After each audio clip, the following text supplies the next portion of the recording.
Jim had oiled my Kenmore machine and it refused to sew a stitch. So he finally admitted that he would have to get me another machine. So we started shopping for machines. And in those days, people would come to your house and bring a sewing machine and leave it as a demonstrator. So at one point I had 5 or 6 sewing machines in my living room. Most of them were inexpensive, as in those days, cheap Japanese junk, because by this time Cindy was born. It was the spring of 1962. She was born in November of 61. I had nothing that was sewed, so no way to make the kids' clothes, which I always did. But one machine that I thought was in our price range was the new Slant-O-Matic 500 Singer, which did all these fancy stitches, and you had cams, and you could take them out and put them in the top of the machine, and it would make a different fancy stitch. And you could make buttonholes, and it was just a wonderful machine, but it was $329. And you could buy some of the others for $159, but they weren't what I wanted. And try as he would, Jim kept trying to persuade me to take one of the cheaper machines, and I said no. If I can't have the machine I want, I'm not going to sew.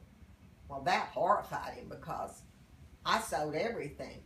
I made all of our curtains and all of our drapes, and I made all of my clothes, and I made all the kids' clothes, including Lynn's at that time. Even made things for him, like his pajamas, sewed for my mother, sewed for everything. And he was just like, oh, I can't believe this. So anyway, he finally gave in. We went to Paducah, and we bought the Slant-O-Matic 500. It was a portable machine in that it could sit on anything and didn't have to come in its own cabinet. So we had purchased many years before a desk and chair, and it was blonde. And so Jim said, do you have to have this expensive cabinet? And I said no, but I would like to have one that was smooth across.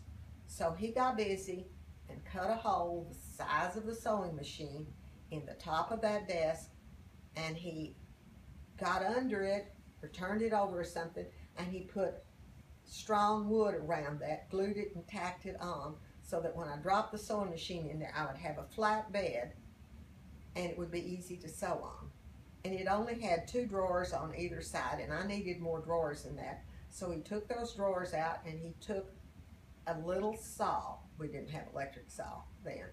And he sawed those drawers in half where they had a little decorative thing, and he put new bottoms in the top part of it. And so I had 4 drawers to put my threads and stuff like that in. And so it sat in the corner of our kitchen dining area for a good 10 years. And anytime you missed me, you found me sitting at that sewing machine. I must have had about 4 feet by 2.5 feet sewing area, and was thrilled to have it because I'd always sewed on the kitchen table before.